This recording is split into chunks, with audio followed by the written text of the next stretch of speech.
고난주간을 맞이하여 특별 새벽기도회로 말씀을 묵상합니다. 오늘의 묵상 본문은 에베소서 1장 16절에서 19절까지의 말씀입니다.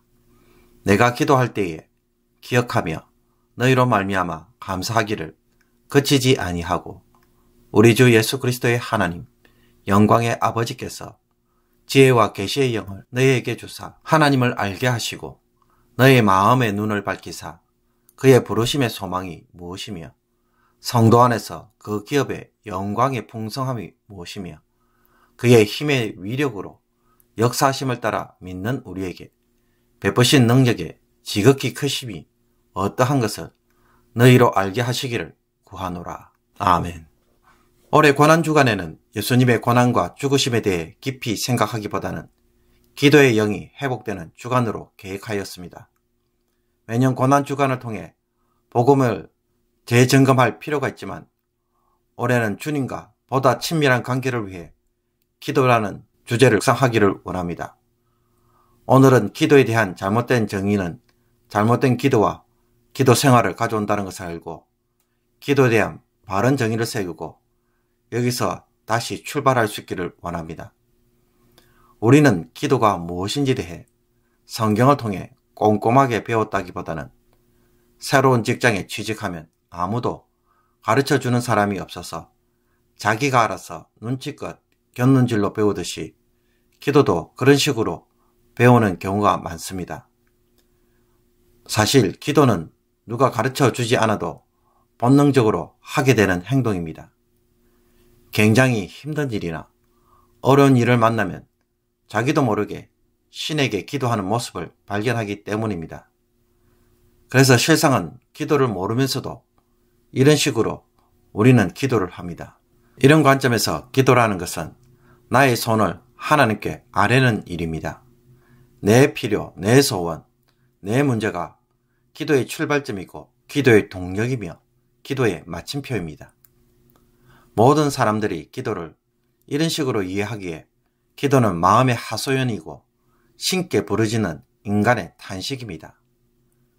그런데 기도의 문제점이 바로 여기에서 출발합니다.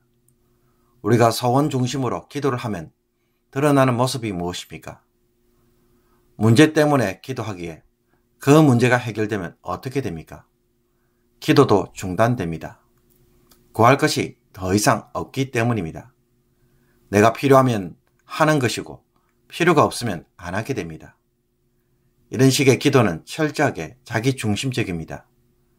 나를 위해 기도가 존재합니다.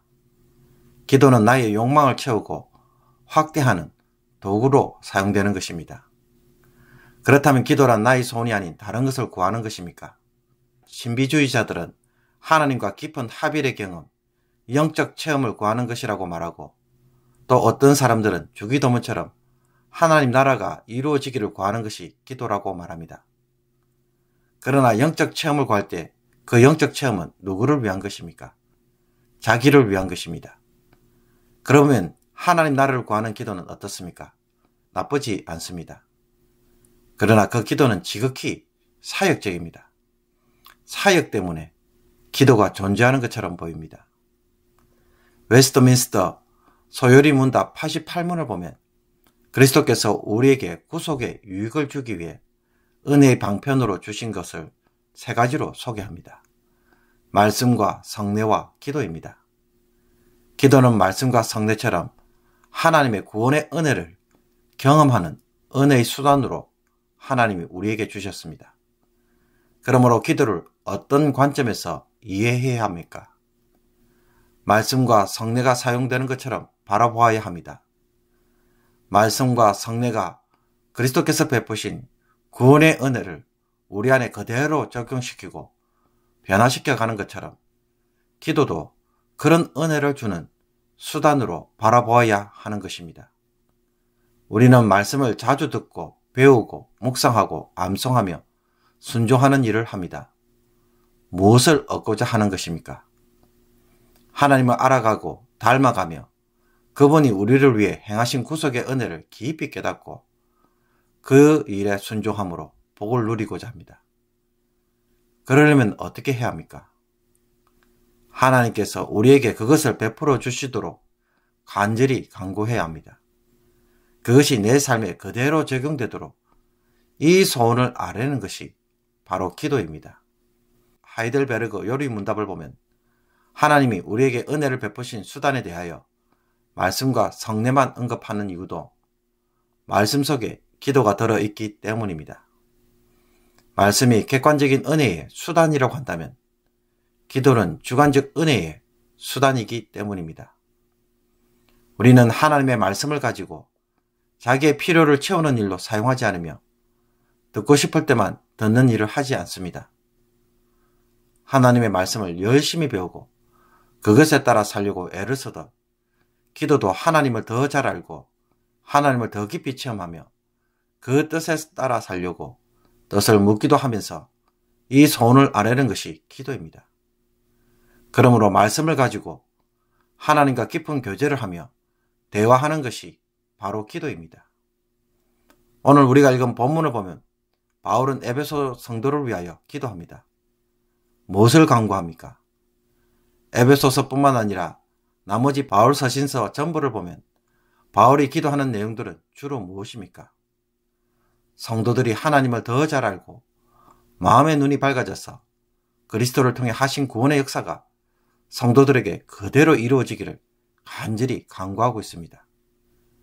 우리는 무엇을 기도할 것인가? 라고 할 때 기도는 이것을 우리가 누리도록 주어졌습니다. 이 은혜 아래에서 이것을 누리도록 소원하고 도움을 호소하고 부르짖으라는 것입니다. 아무 것이나 가져와서 기도하면 아무 것이나 응답하시는 것이 아닙니다. 그러므로 우리가 기도를 바르게 사용해야 합니다. 기도는 하나님이 우리에게 베풀어 주신 구속의 은혜를 성취하며 하나님을 더 잘 알게 해주고 체험하게 하며 교제하게 하고 보고 듣고 인도하시는 일을 합니다. 그래서 은혜의 수단, 은혜의 통로가 되는 것입니다.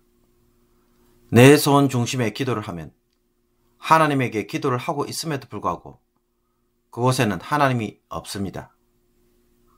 그러나 말씀처럼 기도를 하면 그곳에 하나님 그분과 그분의 뜻, 은혜가 기도의 중심을 차지합니다.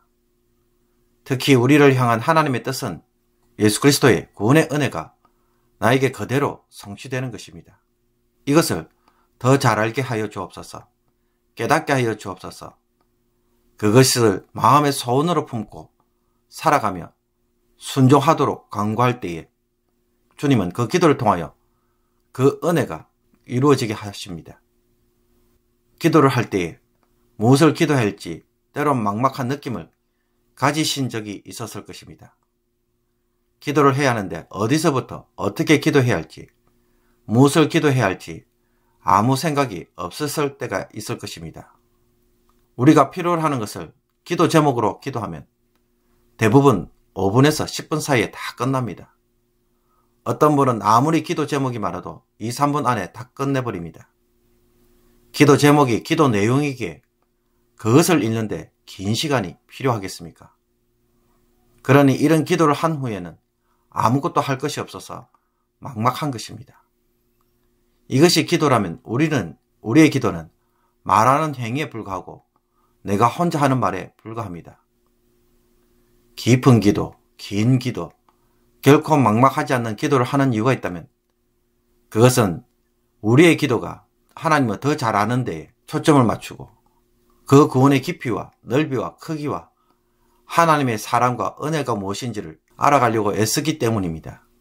말씀을 읽고 기도하고 기도하면서 깨닫고 깨닫기에 그것이 이루어지기를 간구하고 간구하는 중에 감사도 하고 찬양도 하며 사랑을 고백하는 것, 이것이 바로 기도입니다.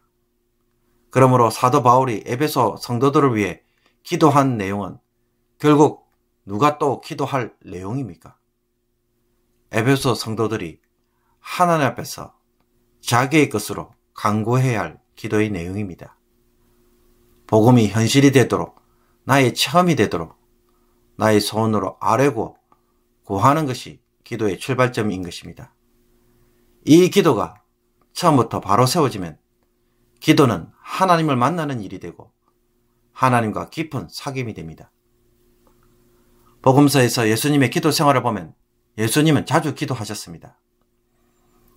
만약 나의 필요와 소원을 간구하는 기도를 본다면 사실 예수님의 기도 생활은 이해가 되지 않습니다. 도대체 예수님이 뭐가 그렇게 필요한 것이 많아서 열심히 기도했을까요? 이 질문을 해보면 아무것도 부족한 것이 없는 예수님에게 그런 기도는 드려지지 않았을 것입니다. 그러므로 예수님의 기도 생활을 에베소에서 바울이 기도한 내용처럼 기도하였을 것이라는 것은 너무나 자명합니다. 예수님이 이런 기도를 하지 못하였다면 예수님은 십자가의 길을 결코 걸어가실 수가 없었습니다. 하나님의 뜻이 아니면 누가 그 고난의 길을 감히 걸을 수 있겠습니까? 누가 무모한 죽음을 시도하겠습니까? 기도를 통해 주님은 그것을 깨닫고 성취되기를 구하였으며 그 성취를 위해 자기의 불순종의 마음을 꺾는 일을 겟세마네 동산에서 하셨습니다. 예수님이 기도를 하시면서 씨름을 하시는 이유가 무엇입니까? 기도는 나의 소원이 하나님의 소원으로 바뀌어지는 것입니다. 저와 여러분은 그리스도 안에서 구원을 받았습니다.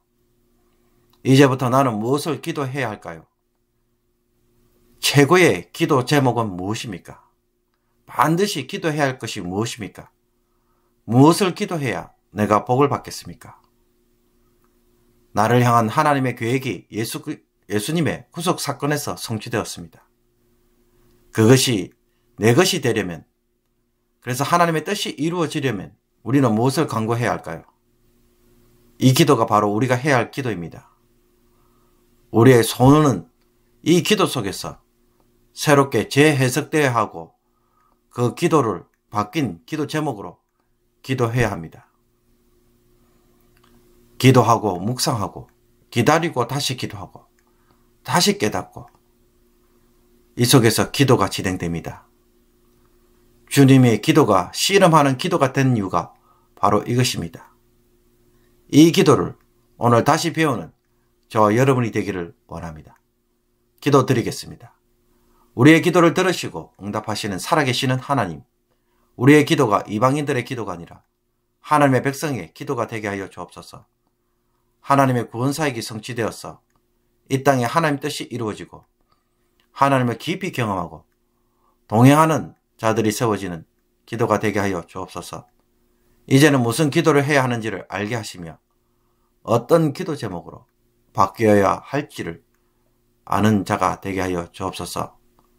오늘도 하나님의 뜻을 기도로 이루어가는 기도의 종들이 되게 하여 주시옵시며 기도를 통하여 하나님의 능력이 나타나는 기도의 용사들이 되게 하여 주옵소서.